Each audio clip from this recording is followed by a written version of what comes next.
Gold trusted gold buyers మీరు తాకట్టు పెట్టిన బంగారాన్ని విడిపించి ఈ రోజు ఉన్న మార్కెట్ ధరకు కొనబడను. ఒక విశేషం ఏంటంటే సూర్యకాంతం గారికి గౌరవ డాక్టరేట్ ఇచ్చారు ఒక పాయింట్ తర్వాత. ఆ రోజుల్లో సినిమాకి వచ్చే ముందే ఆ టైంలోనే మెట్రికులేషన్ వరకు చదువుకున్న తర్వాత she became doctor Suryakantham because of an honorary doctorate conferred upon her అనమాట. సో మరి సూర్యకాంతం గారి జీవిత విశేషాలు తెలుసుకుందామా? అయ్యో అయ్యో అయ్యో అనే ఆవిడ మరి జీవితంలో ఎంత హుందాగా ఎంత ప్రేమగా ఉండేవారో తెలుసుకుందాం రండి.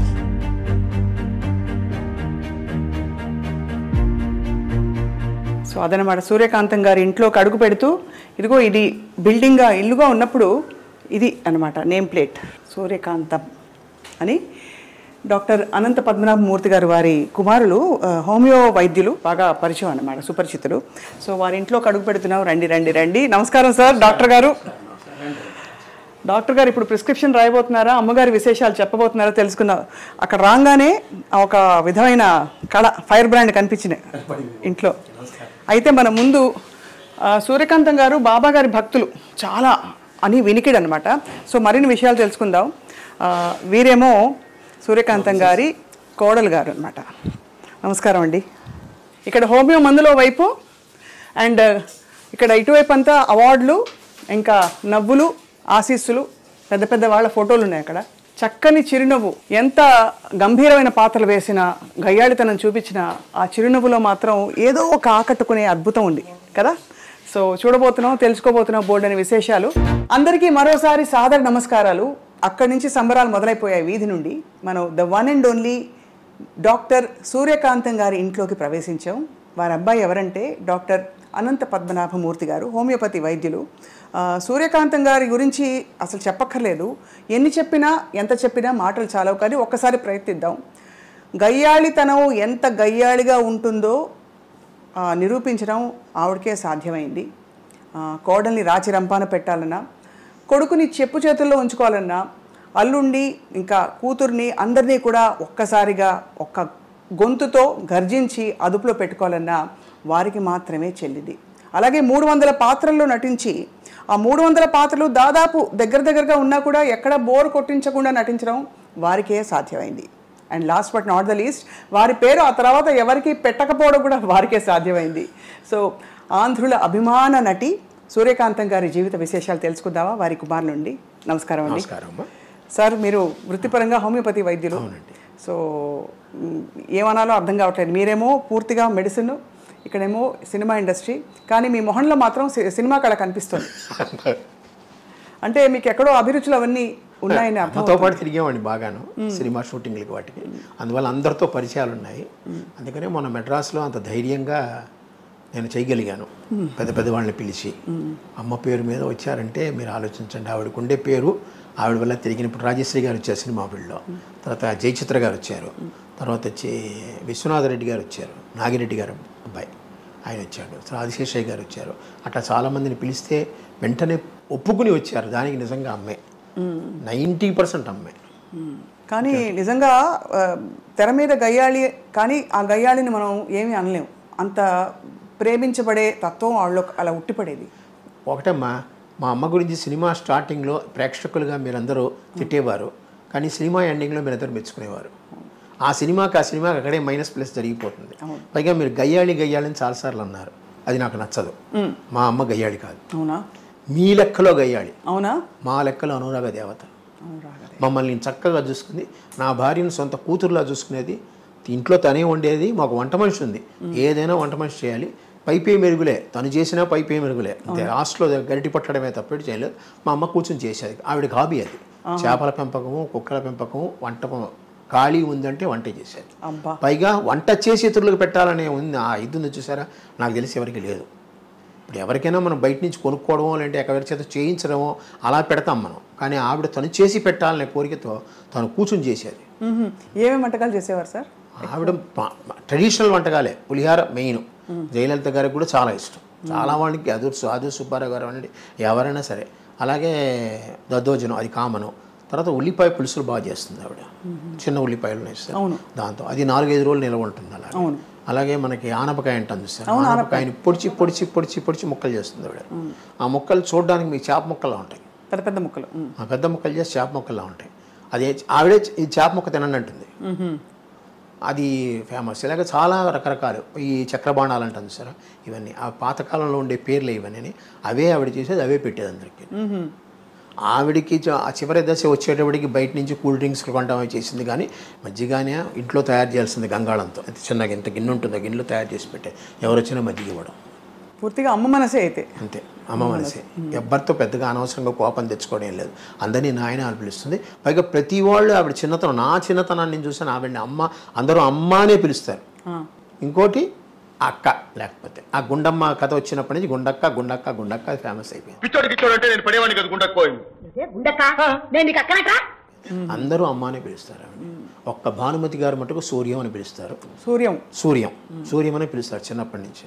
అలాగే కొంతమంది పాతకాలపు వాళ్ళు ఉన్నారు, షౌకాజానికి గారు అవనండి, నాగేశ్వరరావు గారు అవనండి, వీళ్ళందరూ. ఎందుకంటే ఆవిడ మొగరాయిళ్ళ ఉండేది అని తత్వం వాళ్ళలో ఉందన్నమాట. షౌకాజానికి అంజలిదేవి గారు అమ్మ అనే పిలుస్తారు, శారద గారు అమ్మనే పిలుస్తారు. విజయనిర్మల గారు అంటే చెప్పనక్కర్లేదు, ఆవిడ ఏది ఉన్నా సరే అమ్మతో మాట్లాడతారు. చాలా ఆవిడ పర్సనల్ విషయాలు కూడా అమ్మతోనే మాట్లాడతారు. అంటే అమ్మ ఆవిడ దగ్గర. అలాగే జయలలిత గారు, ఆవిడకి అమ్మే. కారణం ఏంటంటే సంజయ్ గారు అమ్మకి క్లోజ్ ఫ్రెండ్. అందువల్ల సంజయ్ గారు పోయినప్పుడు అమ్మ ఆవిడ దగ్గర తీసుకుని చూసుకున్నారు. దాంతో ఆ యొక్క అభిమానం ఆవిడకి చివరి వరకు ఉంది. మీరు హోమియోపతి డాక్టర్ అవ్వాలన్న కోరిక వారిదేనా? ఆవిడ కోరిక. నేను ఎంకామ్ చదివాను మేడం. ఎంకామ్ చదివితే నా బ్యాంక్లో ఉద్యోగం వచ్చింది 1974. ఈ హోమియోపతి 72-73లో డిప్లొమా కోర్స్ ఒకటి ఉంది, అది అమ్మే చదవమని చెప్పారు. ఇప్పుడు డాక్టర్ గాలి బాలసుందరరావు గారిని ఉండేవారు, చంద్రమోహన్ వాళ్ళ మామగారు. ఆయన చెప్పాడు, నువ్వు హోమియో చదువుకో, బాగుంటుంది నీకు, మీ ఇంట్లో వాళ్ళకి కూడా హోమియో చాలా ఇష్టం, ఏదో నా పేరు కోసం నా దగ్గరికి వస్తారే కానీ మీకు అది బాగా పనిచేసింది, నువ్వు హోమియో డాక్టర్ అవ్వు, డిప్లొమా ఉందని ఆయనే చెప్పారు. కుప్పికారని ఒక ఆయన ఉంటే ఆయన దగ్గరికి పంపించారు. ఆయన ద్వారా నేను నేర్చుకున్నాను, 2 సంవత్సరాలు డిప్లొమా చేశాను.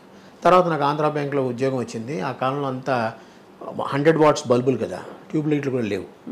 నేను చెప్పే 72-73లో ఆ వేడిలో ఫ్యాన్ వేసుకోకుండా పొట్లాలు కట్టాలంటే నా వల్ల కాదు. అందుకని మూట కట్టి పటకమే వారేశాను. బ్యాంకులో జాయిన్ అయ్యాను.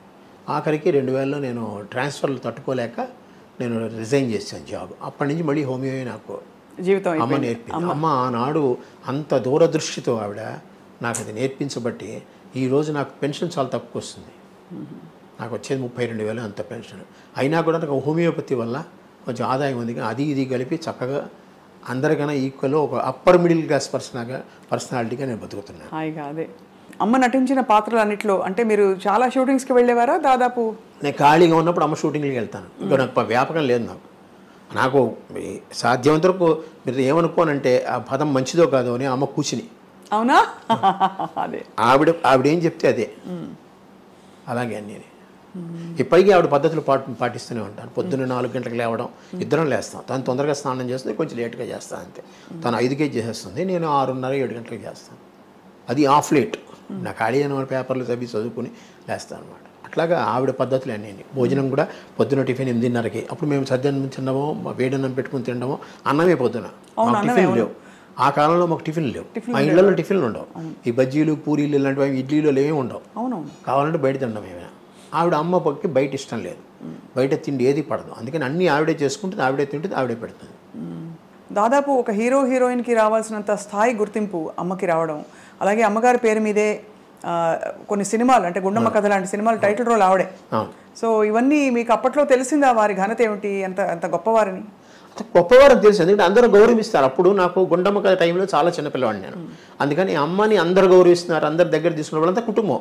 అప్పుడంతా టీం వర్క్ అంటారు చూసారా, ఆ టీం వర్క్ ఇప్పుడు ఉందో లేదో నాకు తెలియదు, కానీ అప్పుడు విపరీతంగా ఉంది. అందరూ వాళ్ళ ఇళ్ళలో ఏమైనా ఫంక్షన్లు పెడితే అందరూ అక్కడ కలవాలి. అందుకనే ఆనాడు మనకి దివిసీమ ట్రబుల్ వచ్చినప్పుడు అంతమంది యాక్టర్లు కలిసి వెళ్ళారు. మరి అంత టీం ఇప్పుడు దొరుకుతుందా? అందరూ ఎవరికి వారు ఎవరి క్యారవాన్లో వాళ్ళకు ఉన్నాయి. వీళ్ళందరూ చెట్ల కింద కూర్చొని చెట్ల కింద తిని చెట్ల కింద ఉండేవాళ్ళు. మేకప్ రూమ్ ఒకటి ఉంటుంది, వీళ్ళందరూ చెట్ల కిందే కూర్చొని చెట్ల కిందే ఉండేవాళ్ళు. ఎవరి కుర్చీ వాళ్ళది, కానీ భోజనాలు మటుకు అందరివి. చాలా కష్ట జీవితం ఆ రోజుల్లో. అంటే సినిమా ఇండస్ట్రీ అంటే అనుకుంటాం కానీ చాలా నిజంగా. ఎందుకంటే షెడ్ నుంచి బయటకు వచ్చారనుకోండి, ఫుఫ్ అనుకుంటూ వస్తారు, చెమటకి తట్టుకోలేక బయటకు వచ్చి చెట్ల కింద కూర్చునేవారు. ఇప్పుడంతా ఏసీలు గీసీలు పెద్దగా లేవు కదా. అవునవును. ఒక చోట ఏసీ ఉందంటే అందరూ 30 మంది కూర్చుని పోయేవారు లోపల. అలాగా. సో మీరు ఒక్కరే కదా సార్ సంతానం అమ్మకి? అమ్మానుండండి. ఒక్కరే పెరగడం మీకు ఎప్పుడైనా అంటే ఎంతో మంది అమ్మ దగ్గర తీసుకుని చదువు చెప్పించారు కదా, అందరితో పరిచయాలు మాకున్నాయి. అందరితో ఎవరు కానీ చాలా అందరికీ కేసరి స్కూల్ మైలాపురం చూసారా, అందులోనే మాకు సంబంధించిన వాళ్ళు అందరూ. మీరు అమ్మ చిన్ననాటి సినిమా షూటింగ్ జ్ఞాపకాలు ఏమైనా గుర్తుంటే పంచుకోగలరు? ఎందుకంటే మీరు అంటే మా అందరికీ లెజెండ్స్ అని కనిపించి అసలు ఊహించుకోలేము. అటువంటి వారి మధ్య మీరు పెరిగారు. సో ఆ జ్ఞాపకాలు ఏమైనా గుర్తున్నాయా? ఏదైనా పర్టికులర్ సినిమా షూటింగ్? సావిత్రి గారి టైంలో నాకు అంత ఊహ లేదు, వెళ్ళేవాడిని చూసేవాడిని, బట్ అంత గుర్తుపెట్టుకోదు. బట్ అత్తగారు కొత్త కోళ్ళు అందులో విజయనిర్మల గారు ఫ్రీక్వెంట్గా అనేవారు, సావిత్రి గారు అనేవారు ఇంతకుముందు, నువ్వు గట్టిగా కొట్టాలి, నా చర్మం ఎర్రబడాలి, అప్పుడే నాకు బ్రహ్మాండమైన యాక్టింగ్ వస్తుంది, లేకపోతే నీకే పేరు వస్తుంది, నాకు రాదు. అలాగే అంటే అమ్మ దగ్గర దెబ్బలు తినని వ్యక్తి ఒకళ్ళు నాకు తెలిసి జమున గారు. అంటే ఆవిడ ఒక్కతే ఎప్పుడూ ఆ కూతురుగానే వేస్తుంది. అవును. అమ్మా అన్నయ్య నేను బజార్ వెళ్తున్నా, అక్కయ్యకి చీరలు కొనుక్కొస్తా. అక్కయ్యకి చీరలా? కూతురు కొంచెం ఆవిడ కూడా కొంచెం గారాల పట్టి, అలాగే ఈవిడ గారాల పట్టిగానే చూసుకునేది ఆవిడ. అందుకని ఆవిడ ఒక్కడ తప్పేసి మిగతా వాళ్ళందరికీ వాణిశ్రీ అంటే గోరిత దీపం తీశారు, అక్కడ కూడా ఎంత బాధ పెట్టేది. దాదాపు గొప్ప నటీమణులందరూ సూర్యకాంతం గారి చేతిలో నిజంగా దెబ్బలు తిన్న మరి దెబ్బ కొట్టే అది ఎడం చేత్తో ఎంత విసురుగా వస్తుంది. అప్పుడు తగ్గలకుండానే కొడుతుంది ఆవిడ, కానీ ఆ విసురు తట్టుకోలేరు ఎవరన్నా. మన కుడి చేతికి కూడా అంత బలం లేదు, ఆవిడ ఎడం చేతికి అంత బలం ఉంది. Left hander basically left hander ఆవిడ. అన్ని ఒక సంతకం మటుకు తెలుగులో పెడుతుంది, లెఫ్ట్ హ్యాండ్ రాయగలదు ఆవిడ, సంతకంలో తెలుగు నేర్చుకుంది. అలాగే భానుమతి గారి ఇంటికి మీరు వస్తూ పోతూ ఉండేవారు? చిన్నప్పుడు వస్తే పోతే ఉండే, ఆవిడ ఇక్కడికి వస్తూ ఉండేది. ఇదే ఇల్లు, ఇండిపెండెంట్ హౌస్. అప్పుడు ఇండిపెండెంట్ హౌస్. అమ్మగారు ఎప్పుడు కట్టించారు? 1956లో మేము చిన్న ఇల్లుగా కొన్నాం అమ్మా. ఇది యాక్చువల్గా స్పేస్ ఎక్కువగా ఉంది, కొనుక్కుని అప్పుడు మెల్లిమెల్లిగా డెవలప్ చేసుకున్నాం, పక్కన గదులన్నీ వేసుకుని. 1956లో మేము వచ్చాము ఇక్కడికి. అమ్మ పోయేంత వరకు ఇండిపెండెంట్ గానే ఉంది. అమ్మ ఫస్ట్ సంవత్సరీకాలు కూడా ఇక్కడే జరిగాయి. హౌస్ ఒక ఇండిపెండెంట్ హౌస్. దాని తర్వాత ఇది ఇచ్చారు డెవలప్మెంట్కి. అమ్మగారి నటన చూసి మిగతా వాళ్ళు సహ నటీనటులు ఏమనుకునేవారు? అంటే ఎందుకంటే అంత సహజంగా నటిస్తారు, ఇలా స్క్రీన్ మీదకి రాగానే ఆవిడ బాడీ లాంగ్వేజ్ అంతా నాకు తెలిసిన బాగా బాగుంది. నాకు తెలిసినంత వరకు చాలా మంది నువ్వు కొంచెం తగ్గితే నేను మాట్లాడతాను, నాకు వినపడుతుంది అన్న ఫీలింగ్లు నేను విన్నాను. అంటే ఎలాగా? ఎందుకంటే ఈవిడ వాగ్దాటికి కొట్టిపారేస్తుంది అనమాట, ఏదొచ్చినా కూడా. ఆ సీన్లో ఈవిడే డామినేటింగ్. ఆ సీన్లో ఇంకోళ్ళకి రావాలంటే గ్యాప్ ఉండదు. పైగా ఈవిడేం డైలాగులు కొత్తగా చెప్తుంది, మీరు రాసిన డైలాగులు కన్నా కొత్తగా చెప్తుంది. పైగా డైరెక్టర్ ఆవిడ వదులుతాడు ఏదైనా, అంటే కొంచెం ఇంప్రూవైజేషన్ చేసుకోవడం. అది బాగుంది చేసేయమంటాడు. అందుకనే చేసే. ఇప్పుడు చాలామంది చక్రపాణి గారు లాంటి వాళ్ళందరూ అమ్మ చెప్పడం ఏంటంటే, చాలామంది ఆత్రేయాత్రిగా ఆవిడికి డైలాగులు ఎందుకు 2 ముక్కలు రాస్తే మిగతా అంతా చెప్పేస్తుంది. ఇటు వచ్చి ఆ క్యారెక్టర్ నేములు పేర్లు చెప్పాలి, క్యారెక్టర్ పేర్లు చెప్తే ఆవిడ ఆ ధాటిలో కొట్టుకుని వెళ్ళిపోతుంది. మా అందరికి పదే మళ్ళీ మాట్లాడేది అది, ఏవే టిఫిన్ చేసావా? ఆ పిలుపులోనే ఉందమ్మా. అది ఒక విధమైన అథారిటీ కాకుండా ఆప్యాయత కూడా అందులో ఉంది. అవును, అథారిటీ ఆప్యాయత రెండూ ఉండి అంటే ఒక్కొక్క మూమెంట్ లో ఆవిడకి ఏమన్నా మళ్ళీ ఆవిడ సింహం కంటే తగ్గిందంటే తెర మీద అది చూడలేరు, ఎవరు తట్టుకోలేరు. సూర్యకాంతం గారికి ఎవరికైనా ఏదైనా అవ్వచ్చు, కానీ ఆవిడకి చిన్న ఈగ కూడా అది చెప్పాను. ఆప్యాయత లాస్ట్ లో వచ్చేస్తుంది, మీ అందరికి అభిమానం. పైగా ఇప్పటికీ మన ఇంట్లో పిల్లలతో సహా ఎవరైనా చూశారంటే అమ్మ వచ్చినప్పుడు ఉండే ఫీలింగ్స్ మిగతా వాళ్ళ మీద పెద్దగా కలగదు. అది నేను మొన్న కాకినాడ వెళ్ళాను చూడడానికి. అంటే కాకినాడలో కూడా ఒక ఫంక్షన్ చేద్దామని ఒక ఐడియా. అక్కడికి వెళ్ళినప్పుడు అందరూ ఎలా చూశారంటే నేను ఎవరో వాళ్ళకి తెలీదు, నాకు కాకినాడకి సంబంధం లేదు, చిన్నప్పుడు ఇప్పుడు పుట్టాను అంతే తప్పితే. కానీ వెళ్ళిన వెంటనే అంత అభిమానం, అమ్మ సూర్యకాంతం గారు మేము చేస్తాం, మేము చూస్తామని ముందుకు వచ్చినారు చూసారా. అంత ఒక చిన్న సైజు ప్రభావం. 40-50 మంది వచ్చారు నా దగ్గర కంటే, మీరు ఆలోచించు. అందరూ పెద్ద డాక్టర్లే. అవును, ఆ మెమరీస్ అలాంటివి. పై 30 ఏళ్ళు అయిపోయిన తర్వాత ఇప్పుడు చాలామంది అంటారు అమ్మగారికి పద్మశ్రీ రాలేదు మీకు ఏమన్నా. నాకు దాని మీద సంబంధం లేదు. 30 ఏళ్ళు అయింది ఆవిడ పోయి. ఇప్పటికీ ఆవిడ గురించి ప్రజల హృదయాల్లో చెరగని ముద్ర. అది పద్మశ్రీ వాళ్ళు రాదు, ఊరికే పక్కన నేమ్ బోర్డు పక్కన పెట్టుకోవడానికి ఒక డిసిగ్నేషన్ లాగే అది. అవును, కానీ వారి జీవితంలో వచ్చిన పాత్రలు కావచ్చు, జీవితంలో వచ్చిన సంఘటనలు, అనుభూతులు అన్నీ కూడా ధైర్యంగా ఫేస్ చేశారా? ఎప్పుడైనా కష్టపడ్డారా? కానీ భయం ఎక్కువ. దేవుడా అది శ్రీదేవి సినిమాలో దేవుడా అనుకుంటుంది, ఆ క్షణం ఆ దేవుడా అనుకుంటుంది. ఎందుకంటే శ్రీదేవి ఇక్కడే ఉండేది, మా ఇంటికి వచ్చేది. అమ్మన్న ఇంటి ఏరియా కాముగా ఉంటుందని కొనుక్కుంది ఆవిడ. సేటి గాలిలో కొనుక్కుంది ఆవిడ శ్రీదేవి. భారతి ఎదురు సందులో ఉండేది, మా ఇంటికి ఎదురుగుండా సందులో భారతి వాళ్ళ సిస్టర్ ఉండేవారు. తర్వాత షీలా అనుకుంటాను ఇక్కడ. మలయాళి, మన తెలుగులో కూడా చాలా సినిమాలు చేసింది. అవును, శీల ఆవిడ ఇక్కడే ఉన్నారు. జయలలిత గారు మనకు కొంచెం దగ్గర స్టెల్లా మెరిస్ కాలేజ్ వెనకాల ఉన్నారు. అది కామెడీ అని ఆ కాలంలో. సో శ్రీదేవి గారు ఇక్కడికి వస్తూ ఉండేవారా? ఇక్కడే ఉండేవారు ఆవిడ. తర్వాత ఇక సినిమా షూటింగ్లకి వాటికి వేరే ఊళ్ళు వెళ్ళడం అని వెళ్ళి తర్వాత డెవలప్ అయిన తర్వాత వెళ్ళిపోయింది ఆవిడ. ఇక్కడ ఆ ఇల్లు అలాగా ఖాళీగా తాళం వేసుకుంది. ఏ ప్రోగ్రామ్ ఉన్నా ఏదైనా సరే ఇంట్లో ఫంక్షన్ జరిగిందంటే అందరూ వస్తారమ్మా. అలాగే మేము కూడా కొన్ని చోట్లకి వెళ్తాం ఖచ్చితంగా. ఛాయాదేవి గారు ఫ్రీక్వెంట్గా వస్తారు. రావడమే బయట నుంచే ఆ తలుపు తెరవక ముందే ఆవిడ గొంతు స్టార్ట్ అవుతుంది. ఓహో, ఛాయాదేవి గారు. ఛాయాదేవి గారు ఆవిడ చాలా అసలు ఆగదు. ఆవిడ ఆగదు. అమ్మ ఛాయాదేవి గారు బాగానే ఉండేవారు. అంటే ఒక విధంగా మా ఫ్యామిలీలో అమ్మ ఆవిడ కూర్చుంటే అమ్మ తక్కువ మాట్లాడేది, ఆవిడ ఎక్కువ మాట్లాడేది. హేమలత గారు అలా కాదు. హేమలత గారింటికి మేము వెళ్ళేవాళ్ళం. మా ఇంటికి ఆవిడ వచ్చేది.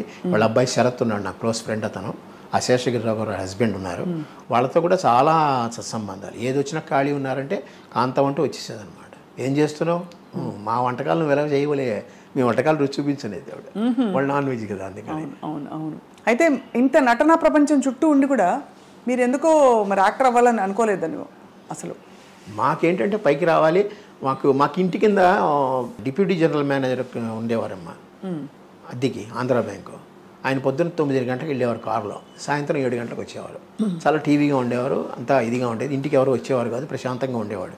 భార్యాభర్తలు వాళ్ళ ఇంట్లోనే నేను ఆడుకునేవాడిని, వాళ్ళు మా ఇంటికి వచ్చేవారు, కూర్చునేవారు. అది చూసినప్పటి నుంచి మా మదర్కి ఒకటి అనిపించేది, నువ్వు కూడా ఇలాగే ఆఫీస్ రావాలని. సో అది నా బుర్రలో పాతుకుపోయింది. దానివల్లే నేను బీకామ్ ఎంకామ్ చదివాను. ఎంకామ్ అయిన తర్వాత నేను బ్యాంక్లో 1974లో వచ్చేసాను. 76లో మాకు మ్యారేజ్ అయింది. మీకు 23 ఏళ్ళు, తనకి 16, 8 ఏళ్ళ తేడా. ఇంటర్నేషనల్ ఉమెన్స్ డే మార్చి 8. ఈ రోజు అది ఇంటర్నేషనల్ ఉమెన్స్ డే అయింది. అప్పుడు మా మ్యారేజ్ ఇక్కడ మెడ్రాస్లోనే. సో అయితే మరి జీవితం అంటే మామూలుగా అమ్మలు అన్నీ చెప్తారు కదా, ఇలా ఉండాలి నాన్న, ఇలా ఉండాలి, ఇలా చేయాలి. అమ్మ అలా చెప్పించేవారా జీవితంలో లైట్గా హ్యాపీగా? లేదు, చాలా స్ట్రిక్ట్ మనిషి. చదువు టైంలో చదవాలి, బయటకు వచ్చే టైంలో బయటికి రావాలి. మరి షూటింగ్స్కి వెళ్ళిపోతే మరి ఎవరు చూసేవారు? రాత్రి ఆవిడ 12 గంటలకు పడుకో, నేను 12 గంటలకు పడుకో. ఆవిడ 4 లేస్తుంది, నేను 4 లేస్తాను. వస్తే అదేమిటో తెలియదు, పూర్వజన్మలో మాకు ఆ కలయిక ఉందేమో, అలాగే ఉంటుందన్నమాట. ఆవిడ ఏకసంతగ్రాహి. చిన్నప్పుడు నేను అలాగే బట్టి పట్టేయడం ఎక్కువ, సాధ్యంతరకు చిన్న కాలంలో, ఆ కాలంలో బట్టి పట్టేయడమే కదా. వాళ్ళు నోట్స్ ఇచ్చేవారు, మేము బట్టి పట్టేసేవాళ్ళం కేసరీ స్కూల్. ఇప్పుడు నేను కేసరీ స్కూల్ చదివినందువల్ల అటు తమిళం పూర్తిగా రాలేదు, ఇటు తెలుగు పూర్తిగా రాలేదు, ఇటు ఇంగ్లీష్ పూర్తిగా రాలేదు. మొత్తం తెలుగు మీడియమే నేను. ఓహో, డిగ్రీ వరకు నాకు తెలుగు మీడియమే. బట్ ఇంకే தமிழ் பேச தெரியும் இல்லையா? நல்லா பேச தெரியும், ஓரளவுக்கு படிக்க தெரியும். ஓரளவுக்கு. ஆனால் எவனா யாராவது எழுதுனா படிக்க தெரியாது. ஆமாம், நீங்கள் தான் எழுதிண்டா? நான் எழுத மாட்டேன், but printed matter I can read. ఫాస్ట్గా படிக்க தெரியுமா? సో సుమారా కూటి படிக்கணும். బాగుంది. అయితే మీ చక్క అయితే ఇక్కడ ఉండే వాళ్ళకి అంటే తెలుగు తమిళ ప్రొఫెషన్కి తమిళ్ కావాలి కదా. కావాలి. నాకు హిందీ రాదు, హిందీ అస్సలు రాదు. అందుకనే మా పిల్లలిద్దరికి బాగా హిందీ నేర్పించాను. వాళ్ళ కేంద్రీయ విద్యాలయాలు జాయిన్ అయ్యారు. సో కేంద్రీయ విద్యాలయాల్లో హిందీ బాగా నేర్చుకున్నారు. హిందీ అంటే మీ హైదరాబాద్ వాళ్ళకి మీకు వస్తుంది, బట్ మీ హిందీ కన్నా మా వాళ్ళ హిందీ బాగుంటుంది. మీది ఉర్దూ మిక్స్డ్ ఉంటుంది, మా వాళ్ళది రియల్ మీకు హిందీ చాలా బాగుంటుంది మేడం. నాకు హిందీ రాదు. కారణం ఏంటంటే 68, 69లో తమిళ్ హిందీ ఒళిగే అనేవారు కదా ఇక్కడ, దాంతో నాకు పోయింది. పరీక్షా పేపర్ కూడా 5 ప్రశ్నలు అలా చూసి రాస్తే పాస్. అలాగే మేము పాస్ అయ్యాం. సూర్యకాంతం గారు బాబావారి భక్తులు కదా? అవునమ్మా. సో ఎప్పటి నుంచి ఆ భక్తి మీకు తెలిసి, అంటే మీ ఊహ తెలిసి? నాకు తెలిసిన 12, 14 ఏట వేసుకోండి. 50, 65, 66 నా డిగ్రీ కాదు, నా ఎస్ఎల్సి వచ్చే టైంకి అమ్మతో వెళ్ళినప్పుడు ఆయన అలా చూస్తూ ఉండి, ఈయన కళ్ళు ఎలా ఉన్నాయి, ఈయనకి ఎలా ఎందుకు, ఈయన చెన్లో కాంతి ఎందుకు వస్తుంది, అంత కాంతి ఎందుకు ఉంది వీడికి, ఈయన మాటల్లో చూస్తే ఇంతమంది ఆ కుక్కి కూసుకుపోయిన గదిలో కూర్చునేవారు. అట్లాగా కలిసారా ఎప్పుడైనా? స్వామి దర్శనం ఇచ్చారు కదా. అంజలిదేవి గారు కూడా చాలా భక్తురాలు. చాలా. అంజలిదేవి గారు, జానకి గారు, ఈవెన్ జమున గారు కూడా బాబా భక్తులే. వీళ్ళందరూ కలిసే వెళ్తారు. నాకు కేవీ కృష్ణకుమారి గారు ఉన్నారు, డాక్టర్ కేవీ కృష్ణకుమారి. ఆవిడ సాలిడ్. కానీ ఏమన్నా అమ్మకి మీకు తెలిసిన స్పిరిచువల్ ఎక్స్పీరియన్సెస్ ఏమైనా అయ్యాయండి? అంటే ఆవిడ ఏదో కష్టం వస్తే ఆవిడ తలుచుకుంటుంది అంతే. ఆ తలుచుకున్నందువల్ల కొన్ని ప్రాబ్లమ్స్ టక్ సాల్వ్ అయిపోయేవి. ఒకటే అమ్మ చిన్నప్పుడు ఏమనేది, సత్సంకల్పం బాగుంటే ఇవన్నీ సక్సెస్ అవుతాయిరా, మినిమం కోరికలు ఏమున్నా సక్సెస్ అయిపోతాయి. అట్లాగే ఆవిడకి ఏంది, అట్లాగే నాకు చిన్నవి. ఏదైనా బాబా మీద భారం వేస్తే సరిగ్గా అయిపోతుంది. తెలుగు భాష మా తెలుగువారి సొత్తు సూర్యకాంతం గారు అంటే. కానీ ఇతర భాషల్లో వారికి అంటే ఏమన్నా ఎక్కువగా అవకాశాలు రావడం? తమిళంలో ఒక 5 సినిమాలు చేశారమ్మా, హిందీలో 1-2 చేశారంతే. కానీ అమ్మ తెలుగుని దాటి వెళ్ళలేదు. తమిళ యాక్టర్స్ చాలామంది అమ్మకి దగ్గర. పండరీబాయ్ గారు ఫ్రెండ్ అమ్మకి, తర్వాత మనోరమ గారు వీడు బాగా ఫ్రెండు, శివాజీ గణేశన్. ఆ కాలంలో ఏంటంటే వాహిని స్టూడియో అంతా షెడ్లు, ప్రసాద ఏవిఎం స్టూడియో. ఏవిఎం స్టూడియోకి వెళ్ళామనుకోండి 4-5 షెడ్లు పక్కనే ఉంటాయి. దాంట్లో తెలుగు సినిమా అవుతుంది, ఒక దాంట్లో తమిళ సినిమా షూటింగ్ అవుతుంది. ఈ షూటింగ్ వల్ల ఏంటంటే దగ్గర ఉంటాం, మేము ఖాళీగా ఉంటాం కదా. అందువల్ల ఇందులోంచి అమ్మ స్టార్టింగ్లోనే నేను అందులోకి వెళ్ళేవాడిని. నగేష్ నాకు బాగా నేనంటే ఇష్టం, రాజుబాబు గారికి నగేష్కి నేనంటే ఇష్టం. నగేష్ ఎప్పుడొచ్చి జబ్బట్టుకు పోయేవాడు, జబ్బట్టుకు తీసుకుపోయాడు. వాడు ఆనంతే వా పొలం అనేవాడు. వాడు కొడుకు పేరు ఆనంద్, అందుకని అనంతాన్ని పట్టుకుపోయేవాడు అనమాట. పట్టుకుపోయి అందరినీ పరిచయం చేసేవాడు. అదంతా ఉంది. అలాగే అందువల్ల శివాజీ గణేశన్ అంటేనే ఎంజీఆర్ అన్న ఇష్టం నాకు. వాళ్ళ సినిమాలు బాగా చూస్తాను. అందువల్ల వాళ్ళతో కొంచెం పరిచయం కలిగింది నాకు. ఎప్పుడైనా వస్తే పలానా వాళ్ళ అబ్బాయి అని చెప్తే ఎన్నప్పటికీ పంటారని అడిగేవాడు అనమాట. నల్లపడి అనేవాడు. అట్లాగా కొంచెం అమ్మ వల్ల నాకు చాలా మందితో పరిచయాలు బాగా వచ్చాయి. సో అలా స్ట్రిక్ట్గా ఉండే అమ్మ? స్ట్రిక్ట్గా ఉంటుంది. అమ్మ చదువుకోవాలి, మనం చదువుకుని హోంవర్క్లు అన్నీ చేసామంటే ఎంతో మంచిది. ఆ రిపోర్ట్ చూసినా చాలా సంతోషిస్తుంది. ఆ రోజు పెద్ద తీసుకెళ్ళి వుడ్లాండ్స్ హోటల్లో పార్టీ ఇస్తుంది. ఓహో, ఆవిడ పెద్దగా తింది ఏదండి కాంజీవరం ఇడ్లీ, అలా ఇంకా 2-3 ఉన్నాయి, అలాంటివే తింటుంది. అయినా మాకు పార్టీ ఇచ్చేది. ఎవరైనా ఫ్రెండ్స్ని పిలిచి మా ఫ్రెండ్స్ని కూడా తీసుకెళ్ళి, అంటే ఇంట్లోనే చేస్తే ఎందుకని బయట తీసుకెళ్ళి చేద్దామని చేసేది. మాకు వెళ్ళే 2 హోటల్స్ అమ్మ వెళ్ళేది ఏంటంటే వుడ్లాండ్స్, దాస్ ప్రకాష్. 2 మంచి శాకాహార భోజనం మంచి ఫేమస్. అవి విశాలంగా ఉంటుంది, కంజెస్టెడ్గా ఉండదు. అందువల్ల ఫుడ్ కూడా బాగుంటుంది. అప్పుడు దాస్ ప్రకాష్ ఐస్ క్రీమ్స్ కూడా వచ్చాయి కదా. Das Prakash famous for ice creams. So అలా మరి అంటే ఒకవైపు ట్రెడిషనల్గా తెలుగింట ఉండే పద్ధతులు పాటింపులు అని ఉంటూ, ఇంకోవైపు సినిమా గ్లామర్, సినిమా ప్రపంచం, అందరూ అగ్రతారలు, ఇక్కడ పెద్ద పెద్ద కార్లు, పార్టీలు ఇవన్నీ ఉంటాయి కదా. అమ్మ మరి ఎలా బ్యాలెన్స్ చేసేవారు రెండింటిని? అక్కడ కాల్ షీట్ మాకు మా అసిస్టెంట్లు లేరు మా ఇంట్లో. మాకు పేరుకి మేనేజర్ ఉంటారని అకౌంట్స్ రాయడం వరకే. కాల్ షీట్లోనూ డైరీలోనూ అమ్మ ఎవరిని తీసుకోదు, తనే రాసుకుంటుంది. నేను పెద్దవాడిని, ఆ డైరీలన్నీ నేను రాసేవాడిని. ఎవరో అని, మీరు పలానా ప్రొడ్యూసరు, పలానా డైరెక్టరు, పలానా ప్రొడక్షన్ నెంబర్ను పేర్లు కొంతమంది పెట్టేవారు. Production number sir Radhakrishna, producer Radhakrishna గారు, అట్లాగే అన్నీ అనమాట. టెన్షన్గా అందరూ వచ్చి అంటే పద్ధతిగా పేమెంట్లు ఇవ్వడం అవన్నీ. పద్ధతిగా అంటే లాస్ట్ పేమెంట్లు ఎప్పుడు ఫైల్ అయ్యేది, అది వేరే విషయం. అది అందరూ చెప్తారు సార్, అది అందరూ. అది ఎందుకంటే అంటే అంత పెద్ద దిగ్గజాలకు కూడా ఇంతేనా అనిపిస్తుంది. కానీ ఒకటండి, అది అప్పుడు అమ్మకి తెలియదు, నాకు పెద్ద తెలియలేదు. బ్యాంకులో జాయిన్ అయిన తర్వాత నాకు విషయం తెలిసింది. ఏంటంటే ఇప్పుడు వెంకటేశ్వర సుందరరామూర్తి గారు ఉన్నారు, చిన్న ఎగ్జాంపుల్ చెప్తున్నాను. ఆయన ఏంటంటే సిసి గారు ఉన్నారు, నాకు చాలా క్లోజ్ పడలేదు. సిసి గారు అంటే చాలా క్లోజ్, నా సొంత కొడుకులో చూసుకుంటాడు ఆయన. వచ్చి నాకు 20 రూపాయలు కావాలనేవాడు, ఇచ్చేసేవాడు. నేను 2-3 రోజులు ఆగో చెక్ తెచ్చి ఇచ్చేవాడు. ఇది ఎప్పుడు పాస్ అయితే అప్పుడు డబ్బు తీసుకునేవాడు. అట్లాగా వేటూరు సుందరరామూర్తి గారు, బాబు నాకు డబ్బు ఇవేయా అనేవాడు. ఏమండి అనేవాడు. వాడు చెక్ ఇస్తాడయ్యా, చెక్ ఇదిగో ఇచ్చాడు చూడు, పోస్ట్ డేట్ వేసి, ఎప్పుడు వస్తుందో నాకు తెలియదు, డబ్బు ఇచ్చేస్తావా అనేవాడు. సరే అని క్లిప్కి పెట్టుకుని డబ్బు ఇచ్చేసేవాడిని. ఎంతండి ఆ కాలంలో 100-150. పైగా నా జీతం నాకు అలాగే ఉంచేవారు. నా జీతం తీసుకునేవారు కదా ఆవిడ నా జీతం ముట్టుకోవాలని చెప్పి నేను ₹1 నోట్లు, ₹2 నోట్లు, ₹5 నోట్లు, ₹10 నోట్లు కొత్తగా తీసుకెళ్ళేవాడిని నా జీతాన్ని. అలా చూసి దాంట్లో కావాల్సిన ఒక కట్ట తీసుకుని దానికి తగ్గట్టు మీద ఓ ₹50, ₹100 వేసి నాకు డబ్బులు ఇచ్చేసేది. సో ఈ డబ్బులు నాకు ఉండేవి. నాకు అక్కడ ఏం పెద్ద తిన్న అన్ని ఇంట్లోనే ఉంటాయి కదా నాకు. దానివల్ల ఇది ఎవరికైనా ఇచ్చినా నాకు తెలిసిపోతుంది.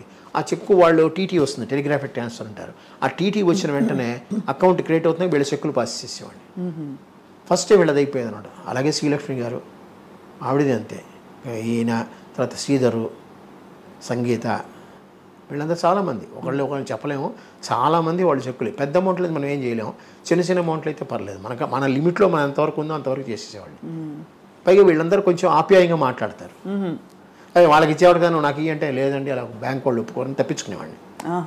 వాళ్ళకి ఏదో ఎప్పుడో ఒకసారి సాయం కింద నా చేతిలో జేబులో ఉంటే ₹100 ఇచ్చారంటే ₹200 ఇచ్చాను, అంతకని లేదండి అని తప్పించు. దానివల్ల 2-3 నా మీద అరిచారు కూడా, నువ్వు వాళ్ళకంటే ఇస్తావు, వీళ్ళకంటే ఇస్తామని.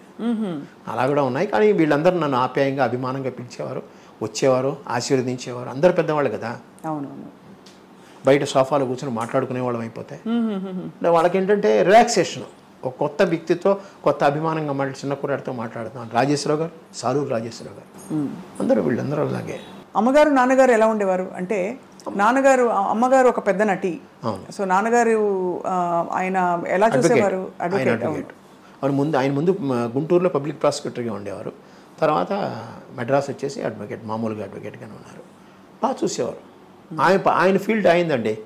ఆయన లాకి సంబంధించింది వాటికి టైంకి సంబంధించి ఆయనది. అమ్మ ఫీల్డ్ అమ్మది. మామూలుగా ఈ భోజనం పెట్టడం కానీ ఇతరత్ర కానీ అన్నీ బాగానే ఉండేవి. ఎక్కడ ఆయన ఫుల్ ఫ్రీడమ్ అమ్మకి ఇచ్చాడు, అమ్మ ఆయనకి ఫుల్ ఫ్రీడమ్ ఇచ్చింది. ఇద్దరికి కామన్ ఏరియా అంటే నాటకాలు, పాటలు. పాటలు కూడానా పాడేవారు? అమ్మ పాడేవారు కాదు, పాటలు వినేవాడు. పైగా ఈ 80లోనో 82లోనో ఇది వచ్చింది, 78 VCRలు VCPలు వచ్చాయి, క్యాసెట్లు. అక్కడి నుంచి ఇక సినిమాలు చూడడం బాగానే ఇంట్లో మొదలెట్టాం. సినిమాలు వేసుకుని చూసేవారు, చూసి ఏమనుకునేవారు? బాగునేది. అప్పుడు ఆ కాలంలో ఇలా ఇంటే ఇలా చేసామన్నమాట, ఇలా చేసామని అనుకునేవారు. అందరం కలిసి కూర్చొని చూసుకునేవాళ్ళు. ఒకే రూమ్లో మాకు AC ఉండేది, అక్కడే పెట్టుకుని అక్కడే చూసుకుని చేసేవాళ్ళు. ఖాళీ ఉంటే అందరు కలిసి తినాలమ్మా, అందరు కలిసి ఉండాలి. ఈవెన్ ఆదివారం సినిమా డైలాగులు విన్నా కూడా మేము అందరు చుట్టూ కూర్చునే వెళ్ళేవాళ్ళం. మధ్యలో రేడియో ఉండేది, ఆ రేడియోలో వినేవాళ్ళం. సంక్షిప్త శబ్ద చిత్రం అనేవారు కదా, అది ఆ సినిమా అలాగే వినేవాళ్ళం. చూసేవాళ్ళం కాదు, వినేవాళ్ళం. ఆకాశవాణితో చాలా అనుబంధం ఉంది కదా? ఉంది, అనుబంధం. అంటే నాటకాలు వేశారా? రేడియో నాటకాలు? రేడియో నాటకాలు కొన్ని వేశారు, స్పీచ్లు కొన్ని ఇచ్చారమ్మ. దాని వెతికాను నేను, కొన్ని దొరికాయి. నా పుస్తకంలో కూడా రాశాను నేను, కొన్ని దొరకలేదు మాకు. మనకి ఆడియో రికార్డింగ్స్ ఉన్నాయా సార్? లేదు, అసలు ఆ ఒక్కటే ఉంది, ఆడియో కాదు, వీడియోనే ఉంది. ఆకాశవాణి వాళ్ళు చేశారు, ఏం చేశారు, విజయ్ దుర్గ్ గారు పంపించారు. ఆ కాఫీ కప్పు పెట్టేసి వెళ్తుంది. ఇదే మంచం, ఇదే మంచం మీద అప్పుడు మా ఫ్రంట్ రూమ్లో ఉండేదన్నమాట. ఆ అమ్మాయి ఏమో ఇలా బోర్లా పడుకుని పుస్తకం చదువుతూ కూర్చుంది, కాలు పైకి ఎత్తి పెడుతుంది ఇలాగా. అప్పుడు కాఫీ కప్పు తెచ్చి దాన్ని పెట్టేసి, అత్తగారిని అంటారు, నువ్వు చూడు కాఫీ ఇచ్చాను, కాఫీ కూడా ఇవ్వలేదా అంటారు అని చెప్పి దాన్ని పెట్టేసి చచ్చిపోతుంది. ఆ పిల్లల్ని తీగిపోయి వెళ్ళిపోతుంది. సో మంచి చమత్కారి అమ్మ, చమత్కారి కదా, చాలా బాగుంది. కానీ ఇంత మంచి అమ్మ తెర బయట గలగలగలగా తిరుగుతూ అలా ఇన్ని చేస్తూ నేర్పిస్తూ ఉన్న అమ్మ ఇంకా ఫైనల్ దశలో సార్ కష్టంగా ఉండేది మనసులో? చాలా. నేనేం చేశానో నాకే తెలియదు, నేను ఏమేమి బ్లండర్స్ చేశాను, ఏమేమి తప్పులు చేశాను నాకే తెలియదు. అట్లా ఒక సంవత్సరం పాటు పిచ్చి పట్టిన బండిలో తిరిగేవాడిని. పాపం ఏమైంది సార్? యాక్చువల్లీ ఏం లేదు, కారు విరిగడం ఒకటి, అమ్మపోవడం ఒకటి, ఇవన్నీ అయ్యేటోటికి కొంచెం ఈ ముళ్ళపూడి రమణ గారు పాపం వచ్చేవారు పదరప ఇంటికి, ఆయనే వచ్చేవారు పాపం. ఆయన మొదటి నుంచి బాపు గారి దగ్గరికి ఆయన ఎప్పుడైనా వచ్చేవారు, కానీ బాపు గారి దగ్గర నేనే వెళ్ళేవాడిని. కానీ ముళ్ళపూడి వెంకటరమణ గారు అప్పుడప్పుడు వచ్చి పలకరించి, ఏమిటి ఎందుకు ఇలా ఉన్నావు అలా ఇలా అనేవారు.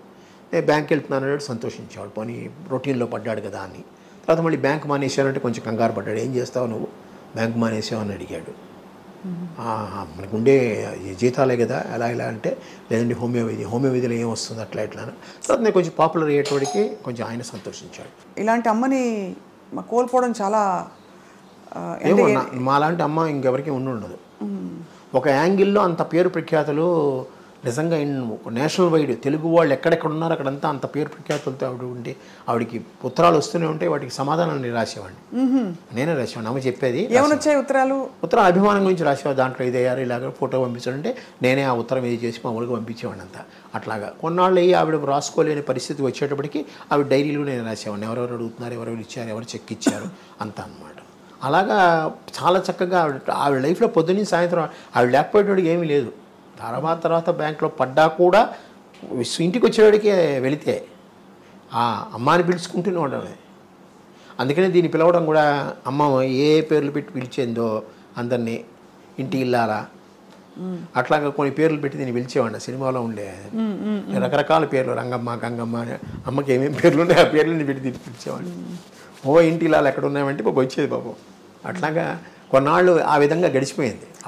అంత కొంచెం కొంతకాలం ఉండాల్సింది సార్ అమ్మ, ఉంటే బాగుండేదండి. నాకు ఇంకో ఆ విషయంలో వెళ్ళిపోయారు అంత తొందరగా. ఆవిడ కిడ్నీకి ఫెయిల్యూర్ అయింది, డయాబెటిక్. అమ్మకి ఏంటంటే ఎక్కువ నెయ్యి అలవాటు, ఫ్రైడ్ అన్నీ, ఉడకేసినవి ఏది ఇష్టం లేదు ఆవిడకి. అన్నీ ఫ్రైగా ఉండాలి, స్పైసీగా ఉండాలి, నెయ్యి ఎక్కువ అలవాటు. దీంట్లో కొంచెం డయాబెటిక్ వచ్చింది, కంట్రోల్ చేసుకోలేదు. ఒకే కాఫీ తాగుతుంది రోజుకి, ఆ కాఫీలో పందారు వేసుకుని తాగుతుంది. అలాగా ఏది కంట్రోల్ చేసుకునేది. అన్నం బాగానే తినేది, తనకు ఎంతవరకు కావాలో అంతవరకు తినేది. అలాగా డయాబెటీస్ వచ్చి డయాలసిస్లోకి వెళ్ళిన తర్వాత కొంచెం కష్టమైంది. మీరు అడిగిన దానికి జయలలిత గారు అమ్మ పోయినప్పుడు దీంట్లో వచ్చి అమ్మ శవపేటిక మీద ఇది వేసి మాట్లాడి ఒకటే అన్నారు, నన్ను అనంతని పిలుస్తుంది ఆవిడ. అనంత్ నాకెందుకు చెప్పలే ముందు నువ్వు, నాకు చెప్పుంటే దీనికన్నా బెటర్ ట్రీట్మెంట్ నేను ఇప్పించేదాన్ని కదా.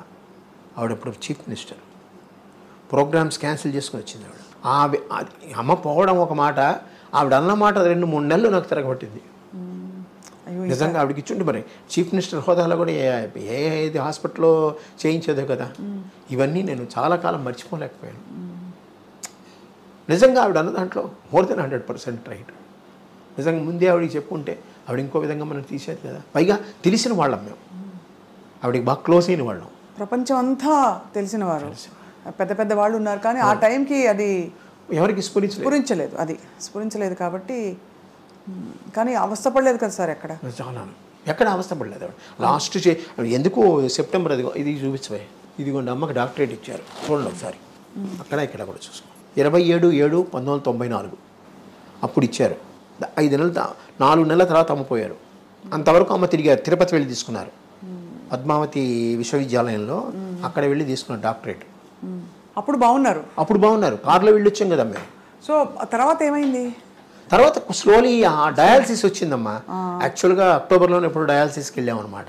వారానికి 2 ఏదో వచ్చింది. తర్వాత అక్కడ బాగాలేదన్నట్టుగా మేము హాస్పిటల్ మార్చమని చెప్పారు అమ్మ. నువ్వు హాస్పిటల్కి వెళ్దాం, నువ్వు తీసుకున్నావు కదా, నీకు బాగుపడింది. నేను ఫిజికల్ హ్యాండిక్యాప్డ్, ఆ యాక్సిడెంట్లు దెబ్బతిన్నా కదా, అందుకని అక్కడికి వెళ్దామంటే సూర్య హాస్పిటల్ వచ్చేవాడికి వారానికి 2 రోజులు చేశారు. అట్లాగే ఇంటి దగ్గర నుంచి వెళ్ళేవాళ్ళం. అక్టోబర్లోనే ఇప్పుడు వెళ్ళాం.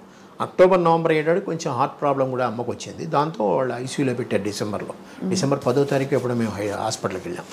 అక్కడి నుంచి అలాగా అయిపోయింది. కానీ వీళ్ళందరూ రాధాకుమారి గారు కానీ, ముళ్ళపూడి వెంకటరమణ గారు కానీ, వాళ్ళ మిసెస్ గారు, వాళ్ళ తాలూకు వాళ్ళు అందరూ, సినిమా వాళ్ళు ఇక్కడ ఉన్న వాళ్ళందరూ హాస్పిటల్కి వచ్చి చూసిన వాళ్ళే. హాస్పిటల్లో ఎన్ని రోజులు ఉన్నారు సార్? హాస్పిటల్లో 11 రోజులు 12 రోజులు ఉన్నారు. 12 రోజులు ఉన్నారు. కానీ ఈ వార్త వినగానే అందరూ అయిపోయి ఉంటారు. అందరూ అయిపోయారు. అది పైగా రాత్రి అమ్మ 9:15 ఎంతకో పోయారు. అప్పుడు వెంటనే రమణ గారే వచ్చి, ఎంవిఎస్ ప్రసాద్ గారు ఒక ఆయన ఉన్నాడు, ఆయన చెప్పిన వెంటనే ఆయనే త్రూఅవుట్ పేపర్స్ అన్నీ వచ్చేసేట్టు చేశారు.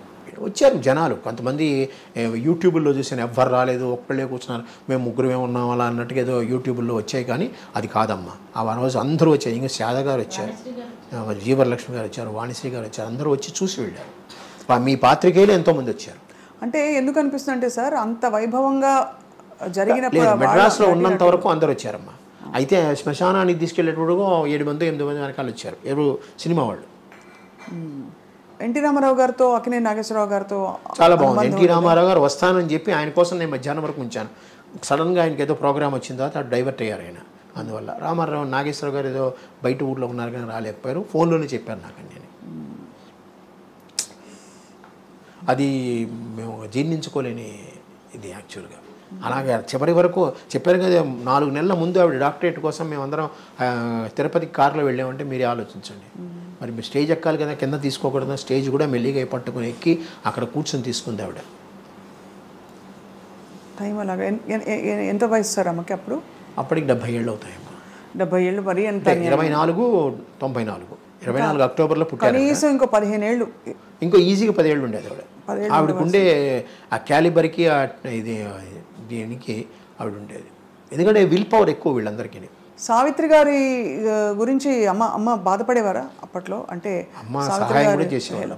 దాన్ని ఆ చిన్నప్పుడు నేనే వెళ్ళి తీసుకెళ్ళి ఇచ్చేవాడిని చాలా వరకు. ఎందుకంటే అందరూ సహాయం చేశారు, అమ్మ కూడా తన వరకు తను సహాయం చేసేది. సావిత్రి గారు కదా సార్? సావిత్రి అవి చెప్పకూడదు ఇప్పుడు జనరల్గా అసలు.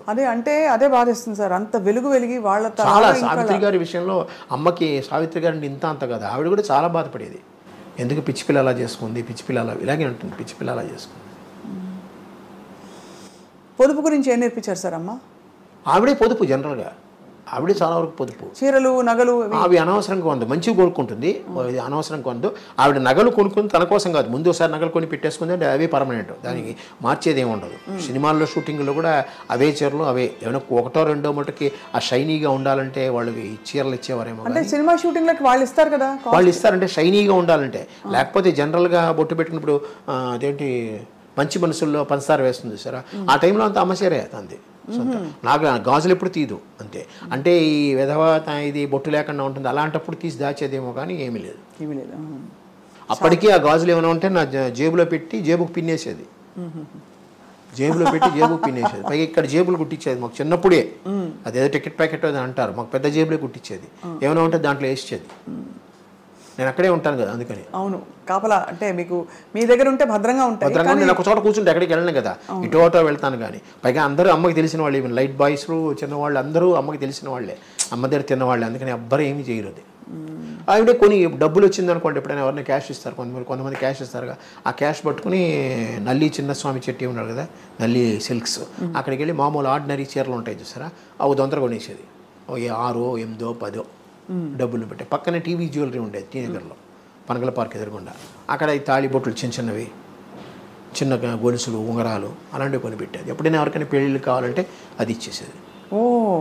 అలాగే చిన్నపిల్లలకి మన కేసరీ స్కూల్లో సాధ్యమంతకు చాలామందికి ఆవిడ ఫీజులు ఆవిడే కట్టేది. ఎవరికైనా చాలామంది పుస్తకాలు కొనడం కానీ ఫీజులు కట్టడం అవి నాకు కూడా అలవాటైంది. పైగా నేను ఆ సాయి ఆర్గనైజేషన్లో ఉందని ఆర్గనైజేషన్ ద్వారా నేను చేస్తూ ఉంటాను. అడాప్టింగ్ చిల్డ్రన్స్ అంటారు, ఎడ్యుకేషనల్ అడాప్టింగ్ చిల్డ్రన్స్. ఎంత గొప్ప జీవితం సార్. అమ్మగారు చీర ఏమన్నా ఉందా సార్? చాలా కాలం ఇది కట్టింది, ఇప్పుడు లేదు ప్రస్తుతం. ఒకటి కూడా లేదు సార్? అక్కడికి లేదు, చాలా కాలం తనే కట్టేది. అమ్మగారి జ్ఞాపకం అంటేనే సూర్యకాంతం గారి. అసలు మా అమ్మాయి దగ్గర ఉందేమో ఒక చీర కట్ చేసి, ఇప్పటికీ ఉందనుకుంటా కదా, పాప దగ్గర ఉంది. ఒక చీరని కట్ చేసి రెండు చుడిదార్లు కుట్టించుకుంది. అలా అలా ఉండిపోవాలని. అంటే మా డాక్టర్కి మా మదర్ అంటే చాలా చాలా ఇష్టం. అంటే వీళ్ళిద్దరు చిన్నప్పుడు పుట్టినప్పుడు డైనింగ్ టేబుల్ మీద కూర్చోబెట్టి, కుర్చీలో కూర్చోబెట్టేవారు కాదు, టేబుల్ మీద కూర్చోబెట్టి అన్నం తినిపించేది ఆవిడ. అందుకని మా డాక్టర్కి చాలా బాగా ఇష్టం. ఆ పుస్తకంలో తన వ్యాసం రాసింది, బాగా రాసింది. మామూలుగా అరచేతిని అడ్డు పెట్టుకుని సూర్యకాంతి నాపద్దు అని అంటారు కదా డైలాగ్. సో నాకు పేరు పెట్టేసుకుని, చూడండి అరచేతిని అడ్డు పెట్టుకుని సూర్యకాంత నాపలేరు అని అనుకుంటూ ఉంటాం మా ఆఫీసు. అలాగా ఆవిడ పేరు ఎవరు పెట్టుకోలేదు ఏమిటో తర్వాత సినిమా ఇండస్ట్రీలో. సినిమా ఇండస్ట్రీలో పెట్టుకోవాలి, బయట మా బంధువుల్లో కొంతమంది పెట్టుకో, 2-3 పెట్టుకున్నారు సూర్యకాంత్. ఒరిజినల్ పేరు ఇప్పటికీ ఆ పేరుతోనే ఉన్నారు వాళ్ళు. కాదు, అమ్మగారి పేరు ఒరిజినల్ పేరు సూర్యకాంతమే, మార్చుకోలేదు. సో పూర్వం సార్ తన చిన్నప్పటి విశేషాలు చెప్పినప్పుడు నాటకాలు అవి రంగస్థల ప్రవేశం అవన్నీ చెప్పేవారు. ఇప్పుడు కాకినాడలో ఆవిడ యంగ్ మెన్స్ హ్యాపీ క్లబ్ నుంచి వచ్చారు వీళ్ళు. అంజలిదేవి గారు అవనండి, ఆదినారాయణరావు గారు, ఎస్వి రంగారావు గారు, రావు గోపాలరావు గారు, అమ్మ, ఇంకా ఇద్దరు చాలామంది ఉన్నారు. వాళ్ళందరూ కాకినాడలో ఉండే దంటు కళాక్షేత్రం అని ఉంటుంది, అదే యంగ్ మెన్స్ హ్యాపీ క్లబ్. అందులో వీళ్ళందరూ ఒక విధంగా, ఇప్పుడు మీరు ఫిల్మ్ కాలేజెస్ ఏవో ఉన్నాయి కదా, ఫిల్మ్ ఇన్స్టిట్యూట్స్, కంపేర్ చేస్తే అది ఒక పెద్ద నాటక రంగం. అక్కడ ప్రొడక్షన్ స్టార్ట్ అయ్యి వచ్చింది, అక్కడ నేర్చుకున్న వాళ్ళు వీళ్ళందరూ. ఆ పేరుకి ఇప్పటికీ నేను కాకినాడ చేస్తే అక్కడే చేయాలని కోరిక నాకు, ఎందుకంటే ఆ ఏరియాలో ఉంది, ఇంకా ప్రస్తుతం ఉంది అది, స్టిల్ ఇట్ ఇస్ రన్నింగ్. వాళ్ళకి ఒక మినీ థియేటర్లా ఉంటుందన్నమాట లోపల, నాటక రంగం, ఎయిర్ కండిషనే బాగుంటుంది, అక్కడే చేయాలన్న కోరిక. ఆయన ఒప్పుకుంటే, దంటు భాస్కర్రావు గారు ఉన్నారు, వాళ్ళ మనవడు అనమాట, ఆయన వస్తే అక్కడే చేయాలని కోరిక. చూద్దాం, అక్టోబర్లో అనుకుంటున్నాం. తప్పకుండా జరగాలి మంచి కార్యక్రమాలు. అలాగే మనకి ఈయన చెయ్యొద్దన్నారు ఎవరు, మురళీమోహన్ గారు, మెడ్రాస్లో చేయొద్దు, సినిమా పరిశ్రమ హైదరాబాద్లో ఉన్నప్పుడు హైదరాబాద్లో చేయాలన్నారు. నేను ఒకటి అన్నాను, ఇక్కడ వెంకయ్య నాయుడు గారిని పిలిచానండి, 2 జడ్జీలను పిలిచాను, పెద్ద వాళ్ళందరినీ పిలిచాను, పైగా అమ్మ కెరీర్ ఇక్కడే డెవలప్ అయింది. నా ఎక్స్ప్లెనేషన్ నేను ఇచ్చుకున్నాను ఆయనతో, కానీ ఆయన అక్కడే చేయాలని పట్టుబట్టారు, కానీ కుదరలేదు. నాకు ఇక్కడే స్టార్ట్ చేశాను, ఇక్కడే ఎండ్ చేశాను. ఆయన అన్నాడు ఫినిషింగ్ కావాలంటే నెక్స్ట్ అక్టోబర్లో హైదరాబాద్లో చేద్దామని అన్నారు. ఆ మాట ఆయన అన్నారు, చూద్దాం, దేవుడి దయ వల్ల, అమ్మ దయ వల్ల అయితే కొనసాగిస్తున్నారు కదా సార్, అంత మంచి మనసుతో అన్ని అమృతాయి చక్కగా జరుగుతాయి. అన్ని అమ్మ ఆశీర్వాదం ఉంటే ఖచ్చితంగా హైదరాబాద్లో కూడా చేస్తాను, అది మురళీమోహన్ గారి సహాయంతో ఖచ్చితంగా. ఇప్పుడు అయితే మొత్తం ఫైనల్ ఈ అమ్మగారు నటించిన సూర్యకాంతం గారి సినిమాలంటే నాకు గుండమ్మ కథ నా ఫేవరెట్. మీ ఫేవరెట్ ఏంటి సార్? మా ఫేవరెట్ ఏంటి, అన్ని ఫేవరెట్లేనమ్మా. దానికి అమ్మది యాక్ట్, నాకు శ్రీమంతుడు నాకు నచ్చింది, ఎందుకంటే చాలా ఎక్కువ శ్రీమంతుడు, ఆత్మీయులు ఈ రెండు, ఎందుకంటే ఎక్కువ సేపు నేను ఆ సినిమాలకు వెళ్ళాను నేను. తర్వాత మూగ మనసులు ఒకటి, ఈవెన్ అవుట్డోర్ కూడా వెళ్ళాను గోదావరి దీంట్లో. అందువల్ల కొన్ని డైలాగులు అలా గుర్తుండిపోతాయి అన్నట్టు. ఇవి మహంకాళి ఆత్మీయుల్లో ఓ డైలాగ్ చెప్పరా సార్? శ్రీమంతుల్లోనూ ఆవిడంతే, డైలాగులు గుర్తులేవు అప్పుడు, అది మర్చిపోయాను పూర్తిగా. 73 ఏళ్ళు అమ్మ నాది వయసు, మర్చిపోతున్నా చాలా వరకు, పేర్లే మర్చిపోయాను. నేను ఆయనతో మాట్లాడుతూ పేర్లు మర్చిపోయాను. అయితే ఆత్మీయుల్లో బాగుంది. ఆవిడ లాస్ట్లో శ్రీమంతుల్లో పిచ్చెక్కిపోతుంది ఆవిడ, నిజంగా ఆవిడకి ఈ కాలంలో అయితే మేము డెమెన్షియా వచ్చేస్తుంది అంటాం మేము ఖచ్చితంగా. ఆవిడ కాసులు పోసేసుకునేది, డబ్బులు అలా పోసుకుని పిచ్చి పెట్టేసేది, ఆవిడని అరెస్ట్ చేసి తీసుకెళ్ళిపోతారు అనమాట. మరి ఎవరు చేస్తారు అది? Actually it is a male character. పంతం బట్టి ఆ రాధాకృష్ణ గారు నువ్వే చేయాలన్నట్టుగా కూర్చున్నారు. డైరెక్టర్లకు అంత నమ్మకం. సూర్యకాంతం గారు, మరోవైపు ఎస్వి రంగారావు గారు, ఆయన అంటే సినిమా హీరోయిన్ కాని వాళ్ళు, అంటే మీకు నమ్మకం ఉందా లేదా కానీ వీళ్ళందరూకి పునర్జన్మ లేదని నా ఉద్దేశం. కారణ జన్మలు సినీ ఫీల్డ్లో ముఖ్యంగా మన తెలుగు సినీ ఫీల్డ్లో కొంతమంది హాస్య నటులు కూడా ఉన్నారు. వాళ్ళందరూ కారణ జన్మలు, వాళ్ళకి ఈక్వల్ ఎవరు రారు. కానీ మనకే బాగున్నారు నిజంగా యాక్టర్లు అందరూ. కృష్ణుడిగా వేస్తే ఈయన, తాగుబోతుగా వేస్తే ప్రేమ దీనికి వేయాలి ఆయన. అట్లా ప్రతి ఒక్కటి కృష్ణ గారు ఉండండి, శోభన్ బాబు గారు ఉండండి, వాళ్ళకి ఈక్వల్ ఎక్కడే లేరు. మన మద్రాసులో తమిళనాడులో తీసుకుంటే శివాజీ గణేష్, ఎంజీఆర్ తప్ప ఇంకెవరు లేరు కదా. అవును, రజనీకాంత్, కమలాసన్, దాని తర్వాత ఇంకెవరు ఉన్నారు మీరు చెప్పండి. ఎంతమంది వస్తున్నారు, రాలేదు కాదు. మనకి మటుకు ఆ క్యారెక్టర్ యాక్టర్స్ అలా వచ్చేసారు అనమాట. అవును, చాలామంది. కానీ సూర్యకాంతం గారి పాత్రని భర్తీ చేసేవాళ్ళు రాలేదు. అటువంటి గొప్ప పాత్రలు అంటే మనకి అంత సహజంగా కనిపించే పాత్రలు లేరు. ఇప్పుడు అత్తగారు కొంచెం డామినేటింగ్ అత్తగారు చూపించినా కూడా ఆవిడ చాలా అంటే చాలా యంగ్గా, చాలా మోడర్న్గా అలా చూపిస్తున్నారు తప్ప అమ్మతనం కనిపించట్లేదు. లేదు, క్రూయల్టీ ఎక్కువ చూపిస్తున్నారు, విలనిజం ఎక్కువ. అదే ఆ హాస్యం, కొంచెం మైల్డ్ విలని అన్ని కలగలిసిన పాత్ర ఎవరంటే ఒక సూర్యకాంతం గారికే చెల్లింది. అన్ని టక్కన ఆవిడకి ఏంటంటే ఒక సినిమా షూటింగ్లో పిలిచారంటే ఆటోమేటిక్గా కుడి చేయి ఇక్కడికి వెళ్ళిపోతుంది. ఆ ఉత్తరం రాసిన సినిమా లెఫ్ట్ చేయి ఇలా లేచిందంటే అంతే వాడు.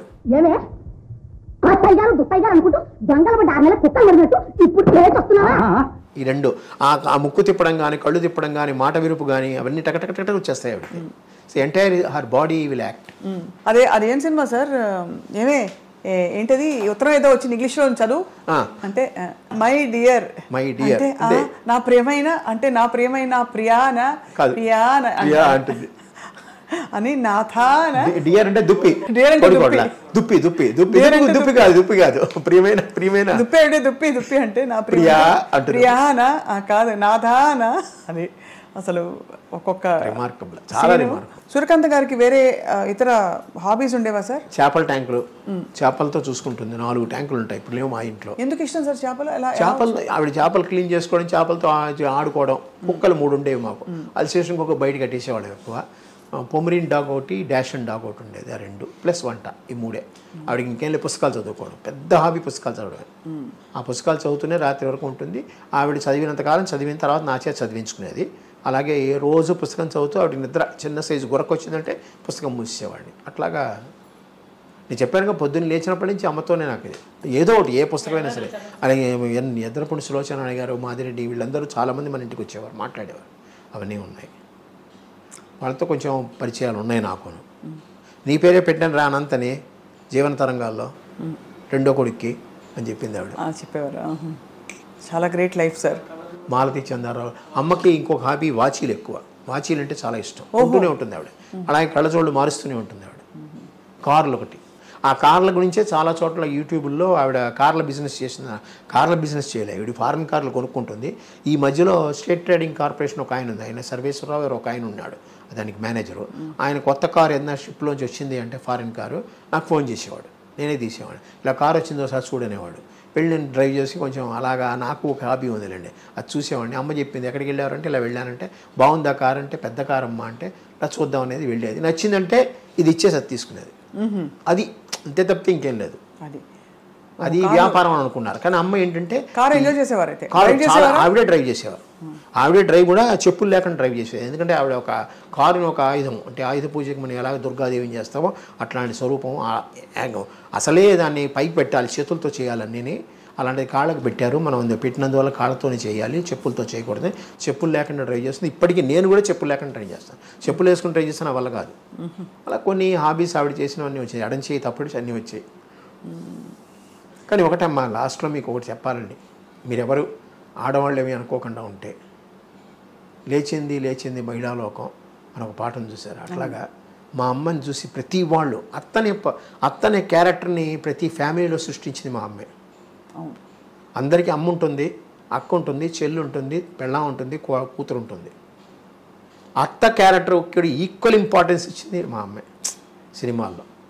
పైగా చాలామందికి ఇప్పుడుండే లేడీస్కి అయ్యో బయటికి వస్తే ఎట్లాగ పోరాడాలి, ఎలా ఉండాలి, ఎలా మాట్లాడాలి, ఎలా చెయ్యాలి అనేది కూడా ఆవిడే నేర్పించింది. సినిమాల్లో ఆవిడ చేసిన క్యారెక్టర్ల వల్లే కదా మీరు చాలామందికి డాష్గా ఉండేవారు. అవునవును, చాలా డాషింగ్ రావడానికి కూడా కారణం ఆవిడే నా ఉద్దేశం. అవునవును, ఖచ్చితంగా సార్. ఎందుకంటే హీరోయిన్కి ఉండవలసిన లక్షణాలు అవి అంటే మెయిన్ పాత్రలు వేసినా కూడా సూర్యకాంత్ గారు ఎక్కువగా ఈ ఒక స్త్రీవాదం లేకపోతే ఒక ఇండిపెండెన్స్. పైగా ఇంకోటి, ఆడవాళ్ళు తన టాలెంట్ నిరూపించడానికి ఆవిడ కారణమైంది. వాళ్ళకి ప్రతి వాళ్ళకి ఒక టాలెంట్ ఉంటుంది. ఆ టాలెంట్ నిరూపించడానికి ఆవిడకి కారణమైంది. ఆవిడ అందుకని పండ్రిబాయి గారు వచ్చినప్పుడు అంతా అంటూ ఉంటారు, నేను అన్ని సినిమాలో రామారావుకి ఏదైనా ఎంజీఆర్కిని శివాజీ గణేష్కి అమ్మ క్యారెక్టర్లు వేసాను, అంత చక్కగా పండించాను నేను, నువ్వేమో విలన్ క్యారెక్టర్లు వేస్తావు, నిన్ను అందరూ అమ్మ అని పిలుస్తారు, నన్ను ఎవడో అమ్మ అని పిలవరు, అవి పండ్రి అంటారు నన్ను అనేది. అది అలాగే నా ఫోటో కూడా నేను అమ్మని యంగానే పెట్టుకుంటాను, ముసలితనంలో పెట్టుకోండి నేను. వెనకాల ఎలా సార్ హెయిర్ స్టైల్ పోనీటైల్ వేసేవారా?